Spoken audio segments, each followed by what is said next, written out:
Welcome to Human Marketing, a weekly podcast for B2B marketers unpacking how brands can stay authentic, demonstrate authority, and build trust as AI floods our feeds with content. I'm Chris Nelson, founder of Human Video. We remotely produce podcasts and other video content with real humans and just the right amount of soul. I'm delighted to be joined today by Laura Erdem from Dreamdata. Laura is previously at Red Hat and Gartner before joining Dreamdata 5 years ago and is now their US sales manager. Welcome, Laura. Thank you so much, Chris. I'm very excited for this conversation. Cool. Before we get stuck into all things human marketing, Laura, I'd love to hear the human reality of moving your life and work from Copenhagen to New York City, which you recently did. And you've been sharing some of that in LinkedIn. So tell me, how has that been so far? It has been great. New York is the best city to live in the US. If it was not New York, I don't think I would have been here at all. But there are two things, the reasons why I moved to New York. Of course, Dreamdata is growing, and we had already 50% of our revenue coming from the US while we were in Denmark. And if I want to be a salesperson and proficient in sales, well, you got to be in the US because this is where it all started. It's like, this is all where the movies are started about sales and all that. So it's kind of that romantic thing. It's like, I got to learn how they do this because, well, usually it's hard for European companies to get through into the US market. So that was one of the motivations. The other one was, well, because there's traction in Dreamdata, we got to grow it. So to see Dreamdata grow is very, very exciting for me. Plus, I've got a family. So I've got 2 daughters and a husband. And it has not been an easy move, but it has been pretty smooth.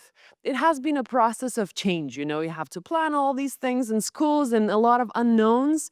I'm very happy and thankful for my family being so supportive and so kind of throwing themselves into this New York experience because it's New York. Schools are different. It's not like we're moving somewhere, I don't know, in the middle of the US, renting a house and kids would be picked up by the school bus. No, no, no.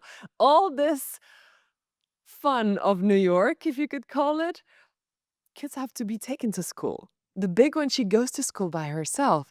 All that speed of the city is amazing. And I think it's also a very big gift for the kids to try it out and to be able to live in a different culture, in a different society than they're used to. We are truly enjoying it. I love all of that. I've been fortunate to certainly visit New York many times. It's one of our favorite places to go. But it's a bit like London for me. I'm from Belfast, a little tiny city in Northern Ireland. But when I go to London, I'm like, oh, it's great for a few days, and then I'm like quite happy to get back on the plane and get Right. back to the Right. peace and quiet of home. So I can appreciate, and obviously traveled in Europe, extensively. I do appreciate it's big, must be a big change.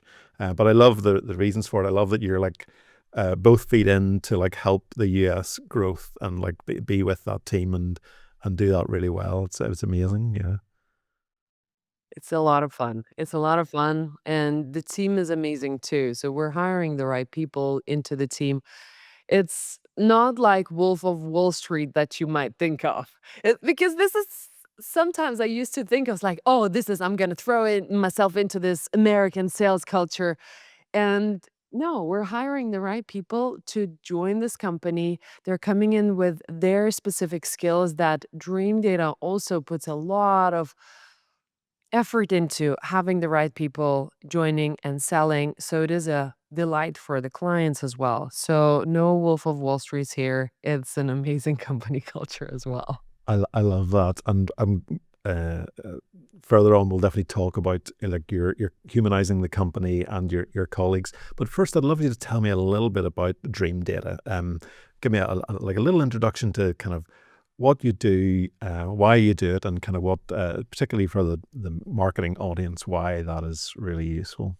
Yeah, of course. So Dreamdata is a B2B activation and attribution platform.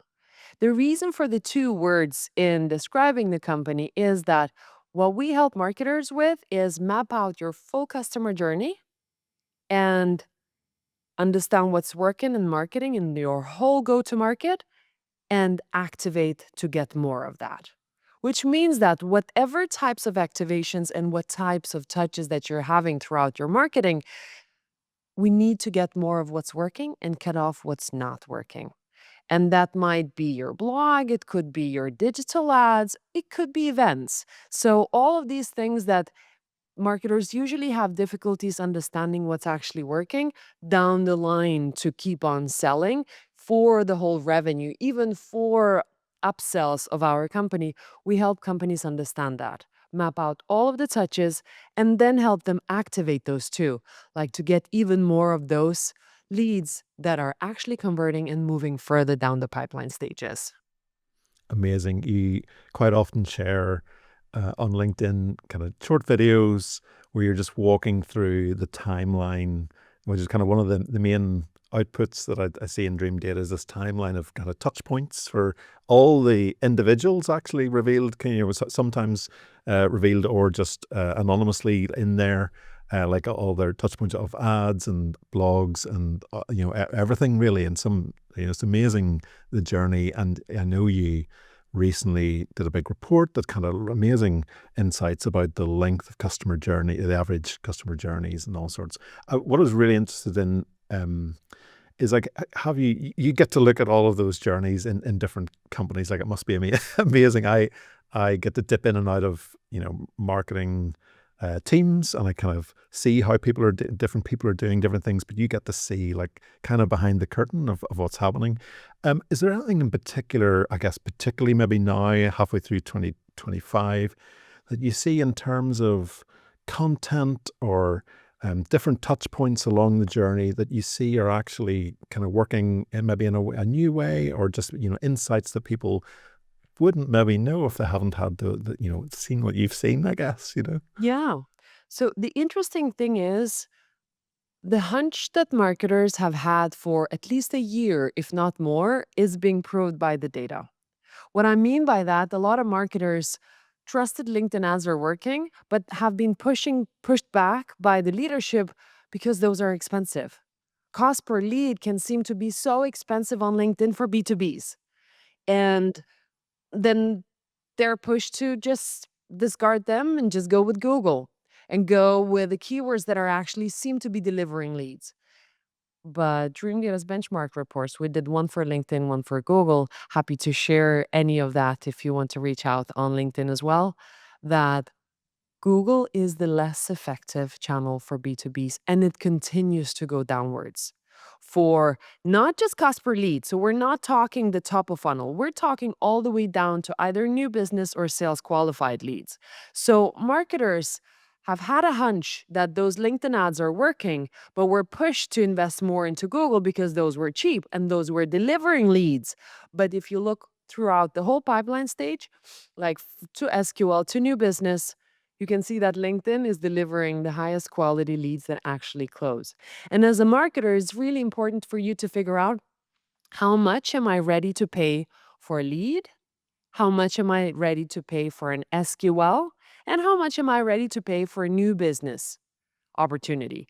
And then by that, it's much easier for you to figure out what's the ROI. Should we be even investing more into events or content or those paid ads that we had a hunch what's working, what's not, but we hesitated because it's difficult to map out. So this is one of the things from the benchmarks reports that we're seeing. LinkedIn is so much on the rise, especially if you're able to map out. There are two things that you have to do with LinkedIn to be able to be very successful. Map out LinkedIn ads impressions with companies to your actual pipeline.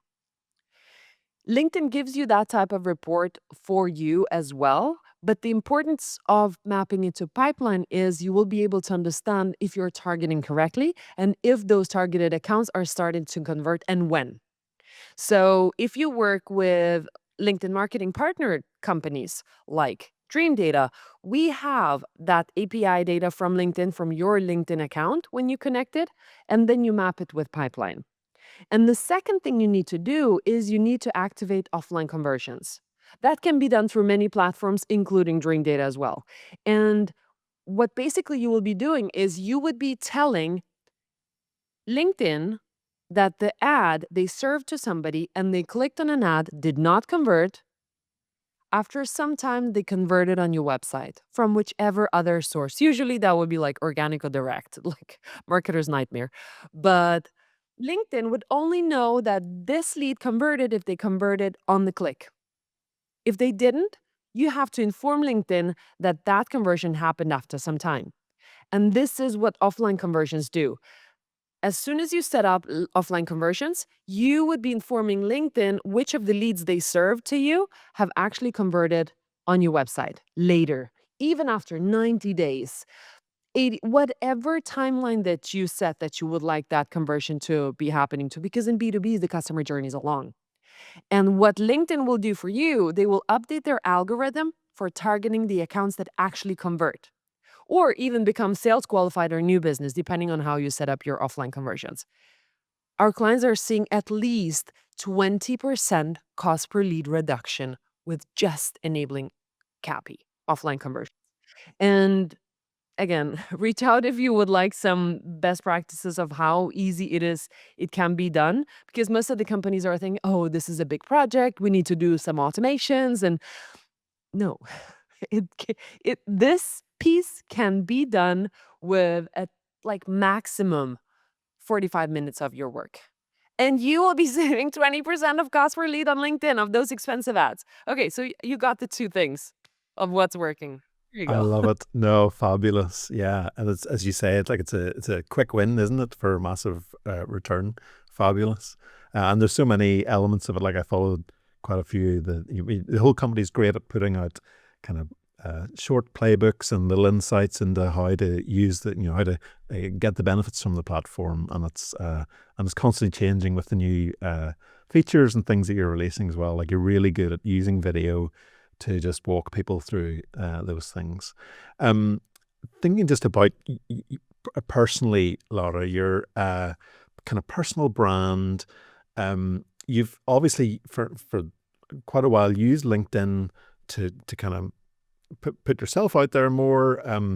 Can you talk me through a little bit about, I guess, the purpose of that for you and for the company? If you could, like, just walk me through your thought process of like why you put all that effort in. You're creating a lot of content. You're clearly doing the work there. That doesn't happen accidentally. Just what your thoughts are, but behind, I guess, kind of personal branding and across the company, kind of doing that as well. Yeah. Well, I'm probably going to surprise her, or maybe not, because it was not a very well thought of process to start with. I joined from Gartner. Gartner has a huge brand, and we had three-step sequence to reach out to CTO, and you had a booked meeting. Three-step sequence back in the days. I mean, how easy can this be? Why do you then need LinkedIn? So the only thing I used to do is like, oh, here's a new magic quadrant that we released. And then you get like 3 likes of your colleagues. That's it.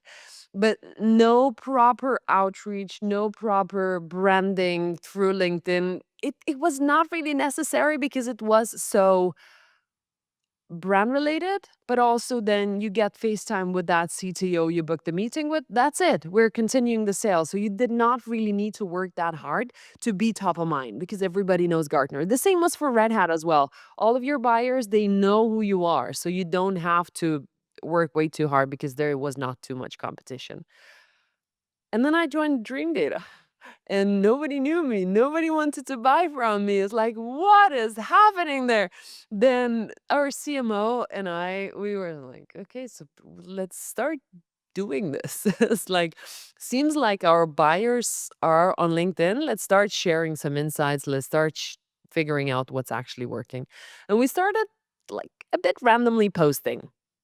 And since it was not thought through, we were trying to figure out what's working. And one thing that still works to the day that we figured out is product marketing. You wouldn't think that. You would think that, oh, you have to be so much thought leader and share the stuff that people need. But yes, you have to do that. There's the whole process that I have mapped out. I did courses on that too. Is like how to map it out, how to become top of mind when people think about when the marketer looks for a solution, how can they find you to start with?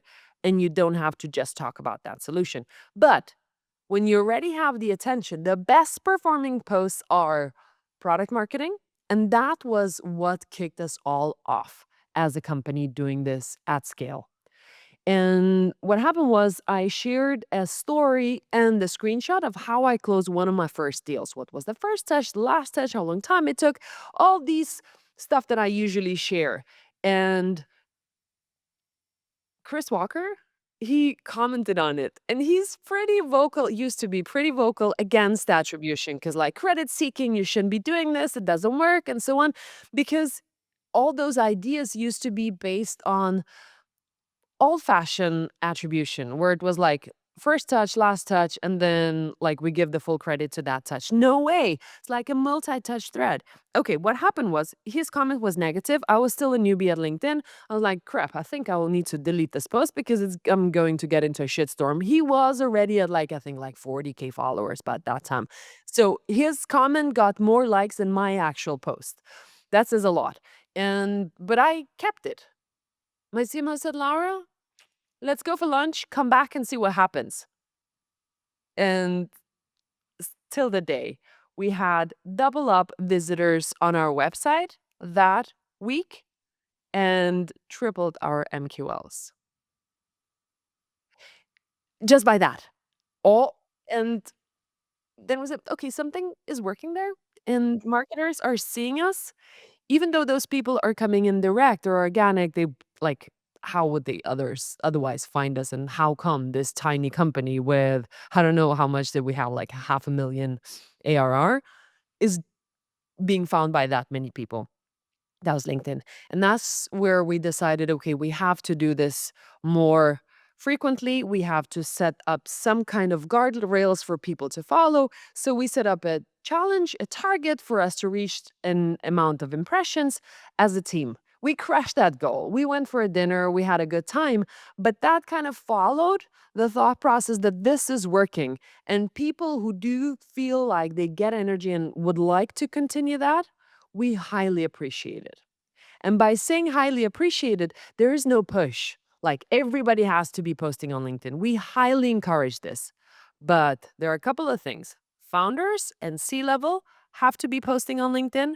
And then people who really think that they would like to do it as well, like myself, Eva, or SDR, there are people who really enjoy it too.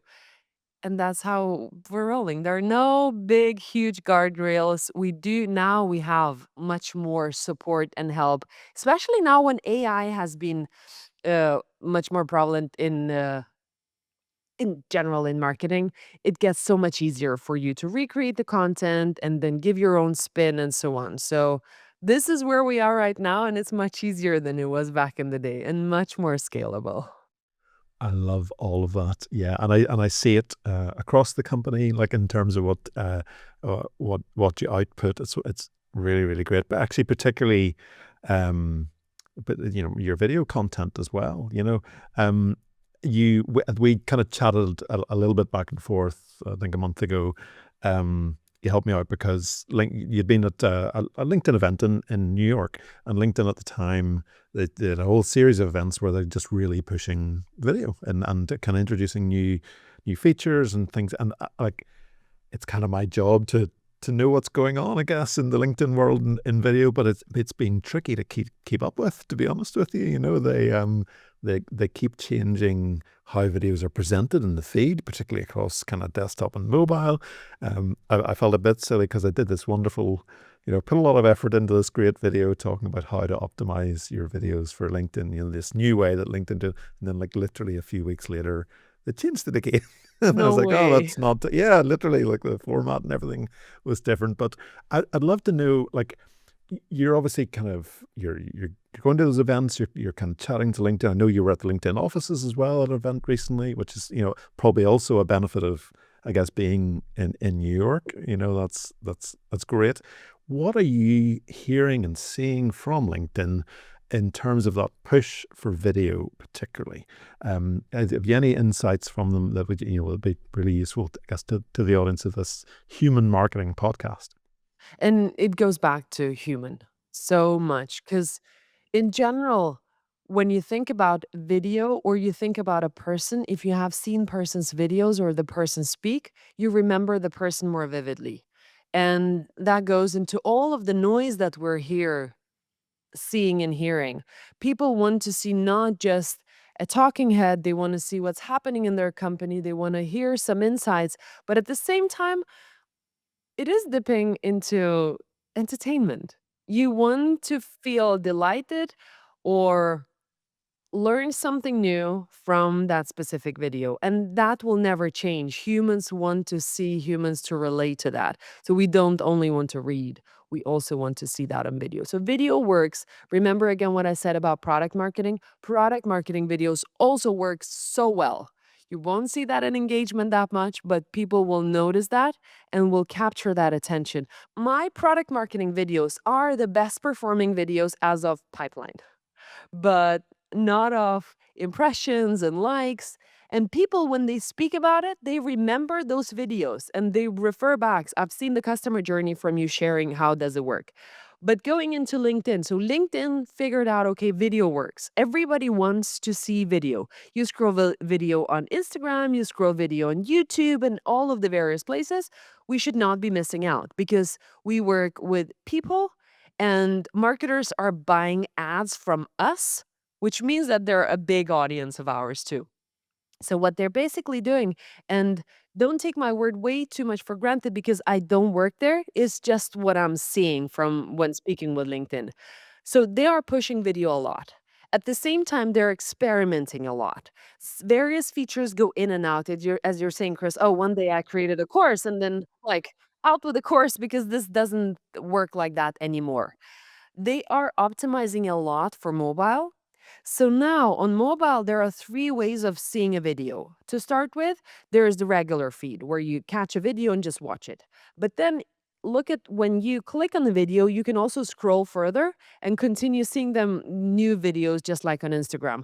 The feed is not as much curated as on Instagram, like you usually have the same topics that pop up for you. And the reason for that, I think, is because there's not that much video content just yet, which gives an opportunity for marketers. The more video you create, the more you will be seen. And then your app has that video tab as well, where you can click on it and only see videos. And the same feature gets activated once you click on a video too, so you can scroll further. One interesting thing that I noticed is that I think for me, the last time I checked, every third video was from a company, not a personal video from a company. And most of the times it's like huge companies like, I don't know, it's not even Gartner, it's something even like BCGs and big consulting companies that are posting some of the trends and so on. But it was from a company, which means that companies needs to start looking into creating videos as well, insights or some stuff that their audience wants to hear about, not just a pitch, but something that their audience is interested in. And when you capture that, then later doing product marketing, you will be able to convert them further down as well. This is that type of invisible way of doing pipeline generation because you first need to be relevant for your audience. They wouldn't convert, they would not tell you what they did unless you mapped out your LinkedIn ads impressions or LinkedIn video impressions in general. And then once you start doing product videos, then they say, okay, so you stand for this. You sell this type of solution. You help me to solve this type of problem. And then later they'll convert. LinkedIn would not know if they converted offline on your website from that video because the video click happened, I don't know, 2 weeks ago. So remember, offline conversions is important to set up. So this is what's happening. Then the next thing that what I'm seeing that they're doing trends, and trends are, in my opinion, very random so far. It's like day in a life or news from electric cars or it's like something very, very odd that I would never post about. And they do suggest you do it because then it would be fed into that type of feed. If you want to try it out and if your product actually or yourself as a personal brand, you speak into this. So try creating those videos that you can see. I think there are like career advice, there's day in a life of a person, whoever the person is. The then then there are some other trends that you will see when you watch videos. You will see all those trends popping up on the top. So if you would like to test this, I would highly encourage it if your audience is actually finding you for that as well. So do that. And besides that, LinkedIn wants you to pay for ads.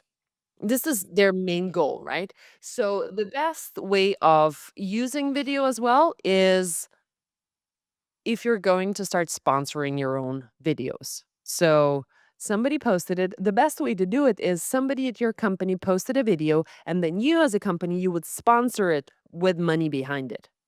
Because what will happen there is the person would still be exposed because people buy from people. And then you, as a company, you sponsor it.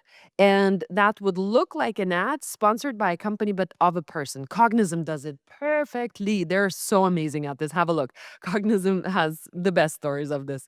And what I like about it too is you don't have to do it with your own employees. So either you work with influencers or you just have people talking about you. Just reach out to the person who mentioned your brand and ask, can I sponsor your post? It's a win win for everyone because the person will get more exposure. You're literally putting money behind the person's personal brand. Then the second thing what will happen is your brand is going to appear much more human because it's not you as a company pitching the product, but it will be the person pitching the product. And finally, LinkedIn loves it too. So, like, learn how to target, and then you'll be able to track those ads. I'd see those thought leader ads you're talking about where an actual personal profile is kind of popping up and there's just a little attribution to a company, underneath it. It's very subtle, and it's everywhere I look, and I'm connected with a lot of folks in the kind of LinkedIn ad space, and they're just all have these playbooks for how well thought leader ads are now working, and it's exactly what you say. It's that people buy from people thing, like it's just and I've seen again, absolutely across your company, but external people as well. Like it's a wonderful play to get other people talking about you and then just put a bit of spend behind that, and it's yeah, it's 100% like what we're about in terms of creating human content, and like a big part of what we do is actually creating thought leadership content, and one of the things we recommend most is putting those as thought leader ads, and it's I totally see that it is kind of pay to play now, isn't it? It's I see a lot of, certainly anecdotally, but I've seen a lot of evidence behind the reduction in kind of organic reach on LinkedIn, but it's particularly with the effectiveness of the thought leadership, it can actually be quite an affordable way of getting traffic as well. Like it's not as expensive. Certainly, it's much more effective than just certain types of content on your business profile. Laura, I've kind of first came across you through your company podcast called Attributed, that you co-host with your colleague Stefan. And it's great. It's what I've noticed is you queue it up as a place for kind of all your content to go, I guess, and it's where you and Stefan appear on other people's podcasts as well, and you kind of post those back there, which is great. I'd love to hear more about, I guess, that whole journey of creating the podcast, like the story behind it, what it has led to, kind of how you use that as a company. And I noticed even like particularly you seem to be really good at the repurposing of that. There's so many times I've listened to an episode and then, even a couple of weeks later, like just the best little bit of that episode kind of pops up from you or Stefan or from somebody else on LinkedIn as a short clip that's really well repurposed. It's all the things that kind of we believe in terms of designing it well for that different use case, that different distribution channel, great captions, all of those things. Just tell me a little bit about the story of the podcast, if you could. Yeah, it's again a very beautiful unplanned story to start Good. No, I with. love it. It doesn't seem to be a lot of planning in Yeah, Dreamdata. right. It's great, It was at the beginning. Yeah, So it 100%. started with LinkedIn again, and it continues to be a big LinkedIn play as well. So to start with, nobody knows the brand. So what I was thinking, I saw that LinkedIn Lives became a thing back then when everybody was changing their profiles into creator profiles and stuff like that. So, okay, LinkedIn Lives. Let me try to do that. So my first, I'm in sales, okay? So I'm not in marketing. My first idea was I will be doing mass demos on LinkedIn Live. So people can ask me questions, but I will just randomly, like a bit like Substack, I will be just continuing clicking my buttons, showing you what's happening in the platform. So to start with, nobody could see what's happening on the screen. But the second thing is, two people joined and both of them were from Dreamdata. Great. So it was but we tested this out, okay? It was a little bit nerve-wracking because you're going live and what's happening and stuff. So that didn't work out. The next thing I was thinking, okay, so I can do slides. Can do big text slides and sharing them and talking about the product. And I think like 3 or 4 people joined back again. Same, great. The next thing say, okay, so maybe not great because it requires some time to prepare and so on. So like, okay, Stefan, do you want to go with me live? You sit beside me and we do this. At that time, I think we had like 20 people registering. Nerve-wracking. 20 people are going to watch us live. And our live did not go live. Something went wrong on the streaming thing. We had to switch to Zoom and say sorry to all those 20 The good people. old days, eh? Yeah. When And I nothing think like worked. at least 5 people joined the Zoom after that. So that's like, thanks for the spirit. That was great. But then figure out, okay, so people actually want to hear other people talk on LinkedIn Lives. So I did a couple more with people from the office. I did it with our content manager. I did it with our CEO, speaking through various things. I did it with a colleague who started doing LinkedIn social selling together with us. And that started to get traction. And we figured out, okay, let's do more. Let's do more of this and let's do it a little bit more structured. So, fast forward maybe 2 years after, we have a person coordinating the list of people who are going to join us on live. We have at least 100 people registering to every single session, at least 50 people watching the live session. Some of the numbers are crazy. When we went live with Rich and Vardenblom, we actually broke LinkedIn. People could not join the live because how amazing the live was.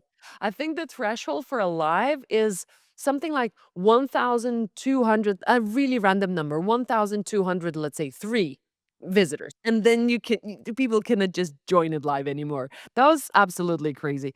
And so we curate the list of people who are going to join. Stefan and I, we split the people who we are going to speak with, depending on availability, but also on the topics. He speaks with marketers. I mostly speak with salespeople.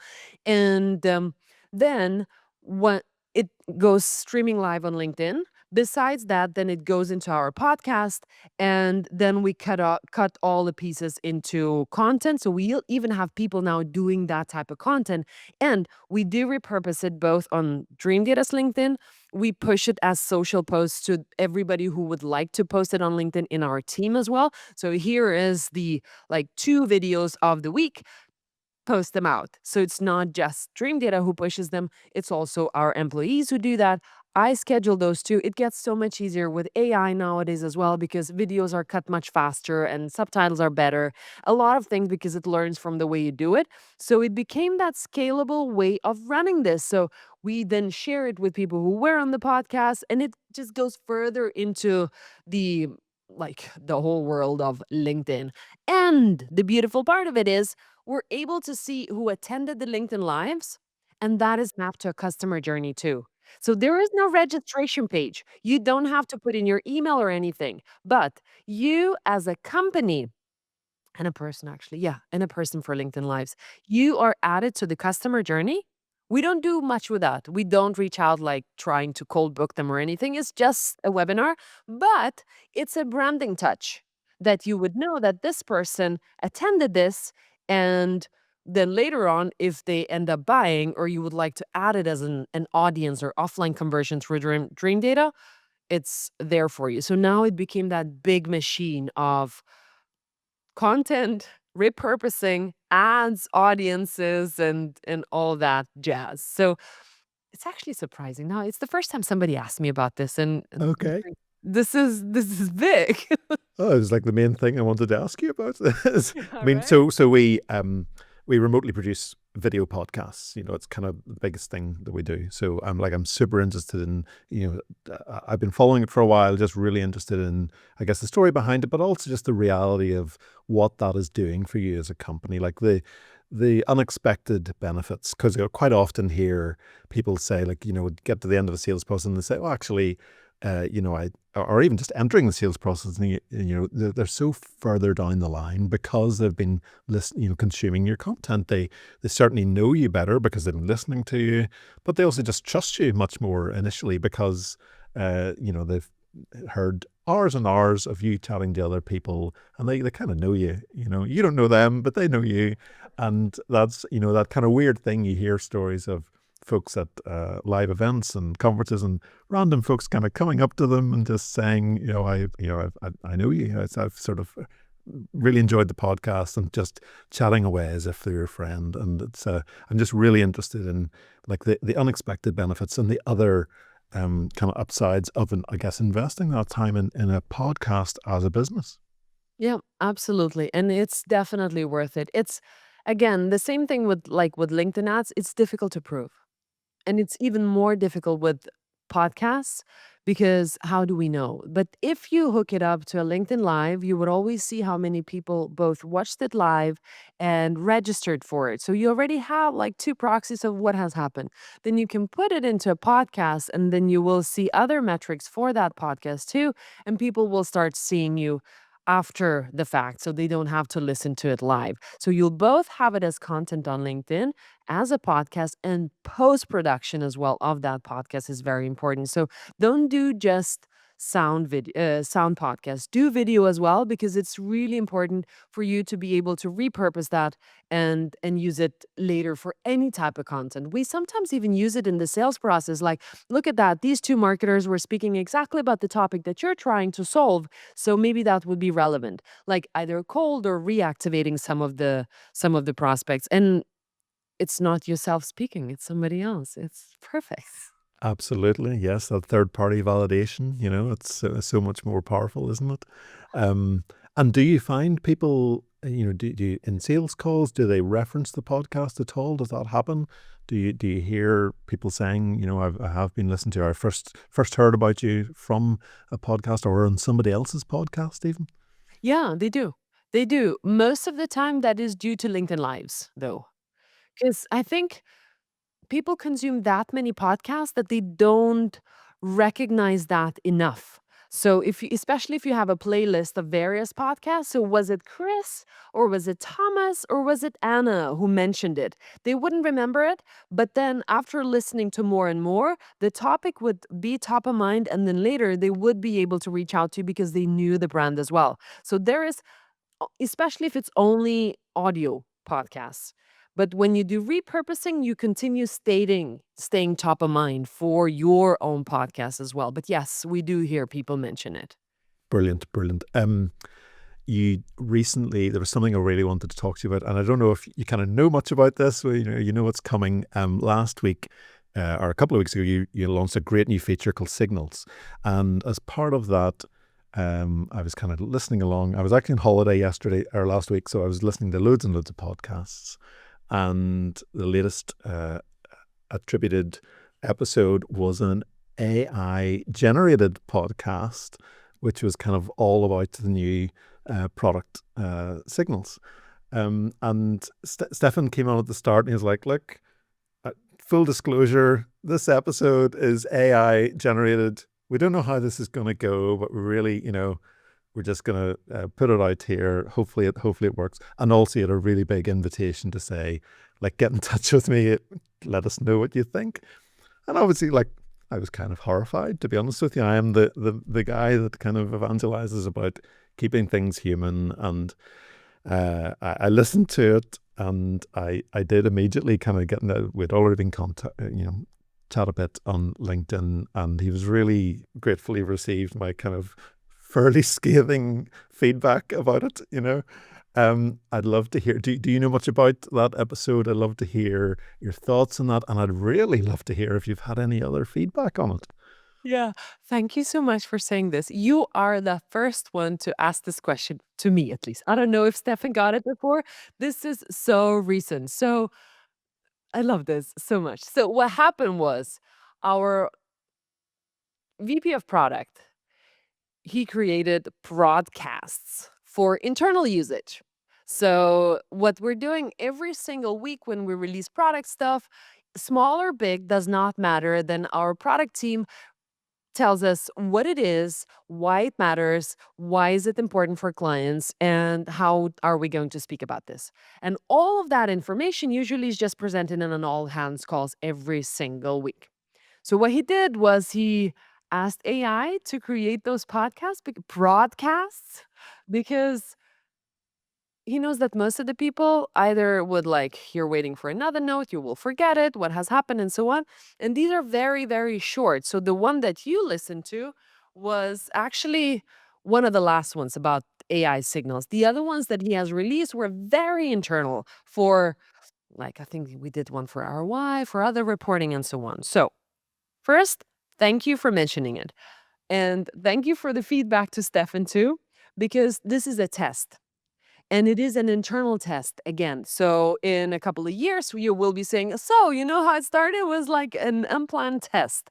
And I'm happy to hear that it has been okay, fine received, because it's a big part for our product marketing and the way people want to receive the information. Some of them want to receive it loud, read out to them while they're working, walking, or commuting somewhere else. This is absolutely perfect. So that was the behind story of it, literally to educate internally.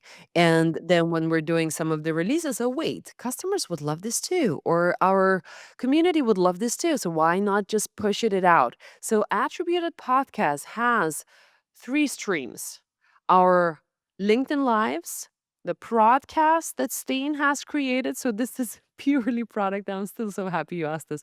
And the final one is when we have been on podcast, then we always ask the host, is that okay if we list it as well on Attributed? Because it might be fun for our listeners to listen to another type of Q&A where we ourselves are answering some of the questions. So when we're done with this one, we're going to ask the same question if we can add it as a part of our podcast as well. Oh, great. I mean, it's so good to hear the story, I guess, behind it, that it was kind of already created internally. It makes so much sense.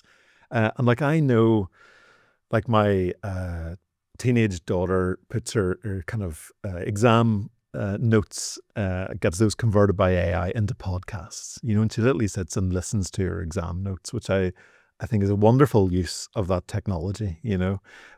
But I think my kind of overall feeling is that anything like that, especially maybe the launch of a product, if there's time and budget and energy to do it, that there's obviously like a greater value taking the opportunity to kind of humanize your brand as well, and get other people, maybe get, my feedback to Stefan was, get the product owner to be on a podcast and evangelize about it. Get the maybe product owner chatting with the engineer behind the AI tech or something.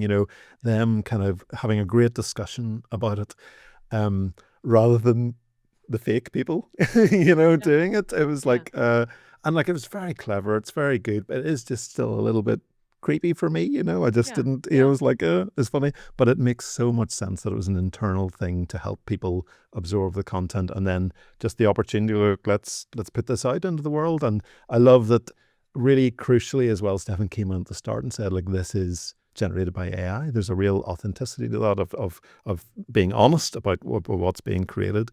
But I think the kind of flip side to it is this opportunity to maybe have other people in the company kind of create an episode about a product release, or just creating content about a product release. And I caveated it again with him saying, like, I'm sure you probably will have amazing videos that you'll create with people, with a product owner or something about the product, but it was a real moment for me, Laura. It was like and I've heard, even in the past couple of weeks, I've had other companies have put out fully AI generated podcast episodes, and it's fascinating. I'm trying to gather up the feedback and hear how they're going down out there with their audience.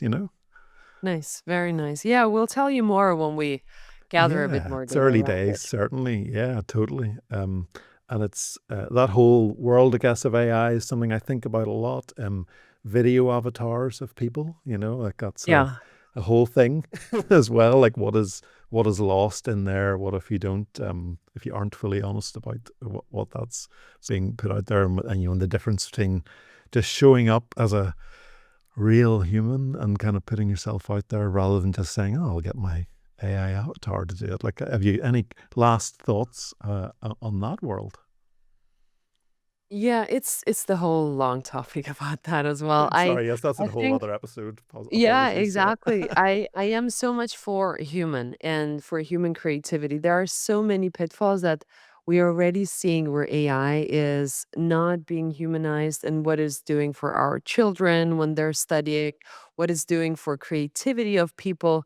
There are places where you definitely can cut corners on doing things fast, but in order for people to really harness AI, the ones that will be able to use AI and come in front are the people who are also putting in the hard and brain work into learning it themselves behind it too. So it's not just the outputs that you're using, but let's say if you take the reading example, you won't be able to recognize that it is AI generated text if you have not been reading many, many books, many, many texts, because you won't be seeing what's the difference between creativity and the difference between an output. So for people to be able to get in front and not just to be like more or less puppets of AI in a way, then you have to educate yourself in those pieces to do the hard work. And it hurts in the brain for you to actually sit down and read a book or read the whole big article instead of asking ChatGPT